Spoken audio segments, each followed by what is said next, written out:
Hello and welcome to the hangar of the Miller RC airplanes. Today we're going to be installing the Hobbyeagle A3-l V2 into this Durafly P40. This airplane has some very bad tendencies when taking off and landing, and I'm hoping that this is going to solve all our problems. Let's get down to the bench and get to putting this in. Here's what comes in the package. You have the A3-l V2 gyro, a capacitor, 2 3M adhesive sticky tapes, and 4 servo lead extensions. The first thing we need to do before we get started in this project is remove the prop and the spinner off of this airplane. Let's get this prop off.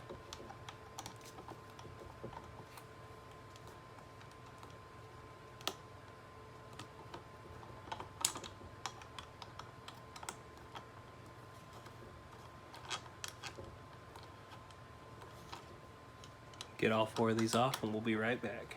Let's get the prop nut off.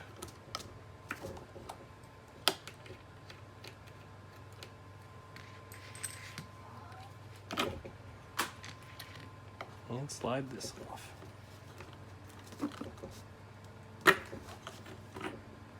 Alright, and we're ready to start our install of our gyro.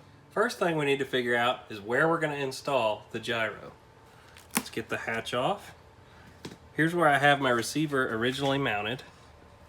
And now we have to decide if we want to mount our gyro on the flat or up on the side, on either side. The only thing you need to make sure of is that these ports face the rear of the airplane. So let's get this installed. I'm going to mount mine right here on the side to where I can easily get to the pots for adjustment. So here we have our receiver. We're going to take this out. We're going to start with our rudder channel, which is right here, rudder. We're going to pull it out. We're going to plug this into our gyro into output 3. Like so. Then we're going to take our elevator and unplug it. And then plug it into output 2. Lastly, we're going to take our aileron channel, unplug it from our receiver, and plug that into output 1. Your signal wire faces towards the label. So if you're yellow wires, yellow's up. If it's a white wire, white is going to be up. Next thing we're going to do is install this capacitor into any open channel. I don't ever run S-bus, so I ran it in the S-bus channel. Black wire down and in. Now we're going to take our servo extension leads and we're going to plug them in. It's labeled right here. Rudder, yellow lead up. And then we're going to take our servo lead and go into our receiver under rudder.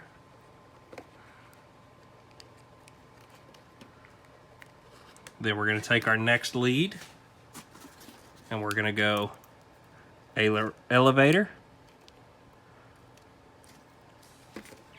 into the elevator channel.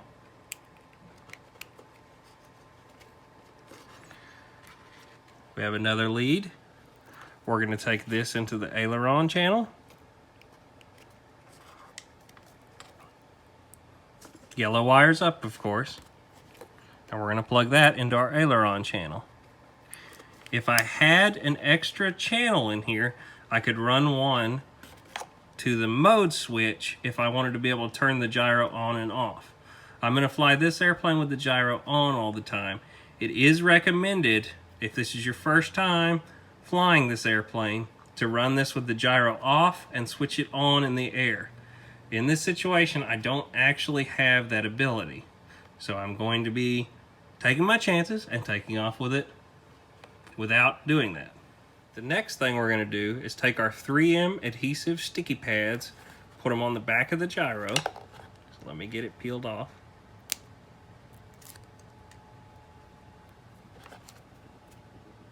I like to put them on just like this. Grab your other one. Just one side off at a time. Maybe. There it is. Stick that on. Make them nice and flat and right up against each other. Now we're going to peel our backs off and stick it onto the actual airplane. Remember, make sure you have your leads facing the rear of the airplane. We're going to sneaky this down in here. We're going to make it to where it's not above where we're going to be putting our cowling back on. And then we're going to take this and press it in. Make sure you get this good and stuck, because this can't move during the flight of this airplane. It will cause it to be uncontrollable. And there it is. Here's the part where we're going to go in and program our gyro. First thing you need to do is turn your radio on, have your airplane bound, and now we're going to plug it in. Plug your battery in. The airplane needs to set still for a few seconds as your gyro initializes. Solid blue light telling us the gyro has initiated. I'll set the battery down. So now we need to go in for the settings. We're going to go here and hold this button until it starts to flash. Let go. Now we're going to count. We're going for mode 7. 1, 2. 1, 2, 3. 1, 2, 3, 4. 1, 2, 3, 4, 5. 1, 2, 3, 4, 5, 6. And then they were on 7. So now we hit the button once. Solid blue would be mounted flat. Red is mounted up on the side like it is now. We're going to hold the button.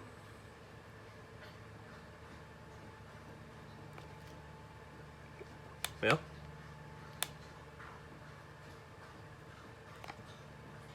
maybe let it set still.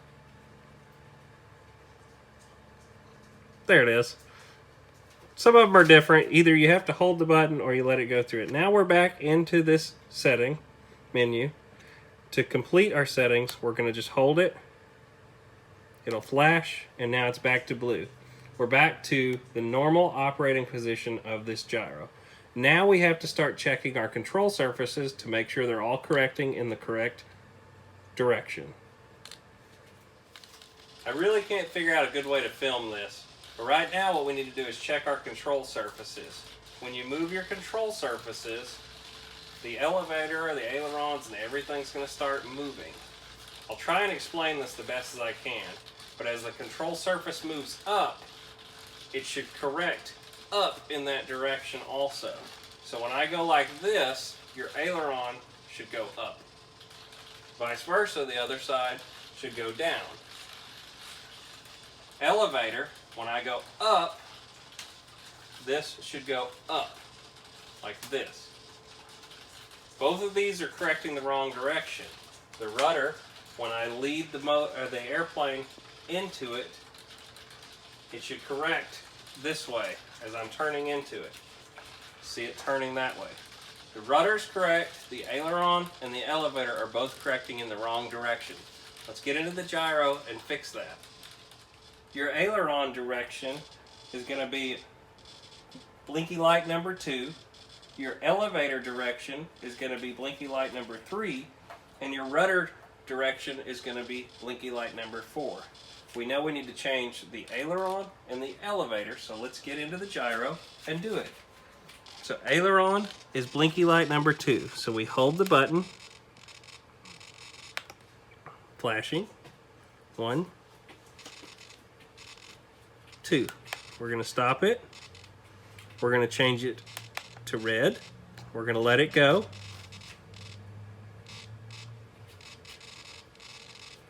All right. And now we need to change blinky light number 3. 1, 2, 3. All right. So if it starts all the way over and you don't want to wait for it, hold it It'll go back into normal. Hold it again. 1, 2, and 3. Let's go in, change it.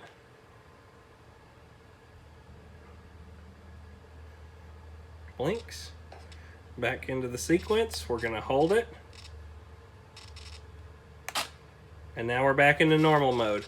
Now we can check our control surfaces to make sure everything is correcting in the right order. The way we do this, set our battery back in the airplane, pick it up. So now when I move this up, it should correct up. And it does. It's correcting up now. So like I said, as this moves upward, this should correct upward. So up, up, up, up. Elevator. When I move it upward, the elevator should correct upward. Up, up. When I check the rudder one more time, it's moving into it. So we're all set to go now. I would set us at a low setting for your first flight to make sure it's not buffeting. You'll see it. The airplane will actually start doing this. If it does, turn the gyro down and slow the airplane down. It'll take the buffet away. It only happens when the airplane gets going too fast.